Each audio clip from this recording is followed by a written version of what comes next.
ও শিশু অবস্থায় মানবিক সহায়তা বহনকারী প্রতিরাত গাজাবাসীর জন্য আসার প্রতীক হলেও ইসরায়েলের এই আক্রমণ পশ্চিম মানবতাকে চ্যালেঞ্জ জানানো ছাড়ার কিছুই নয়। সংগ্রামী উপস্থিতি,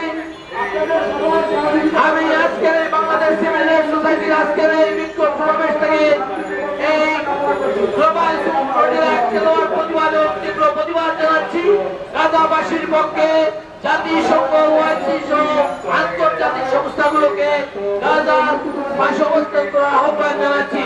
এ পর্যন্ত ৬৬,০০০ লোক হত্যা করা হয়েছে, নারী শিশু হত্যা করা হয়েছে, হাসপাতাল স্কুল কলেজ ধ্বংস করে দেওয়া হয়েছে। আমরা যার তীব্র প্রতিবাদ জানাই। আমরা বাংলাদেশ সরকারের চৌদার্থ আহ্বান জানাবো, বাংলাদেশের ৯০% মুসলিমের ট্যাক্সের টাকায় দেশ চলে। সরকারিভাবে গাজাবাসীর পক্ষে অবস্থান নিতে হবে, তাদের জন্য সরকারিভাবে ব্যবস্থা করতে হবে। সরকারি এবারে বাংলাদেশ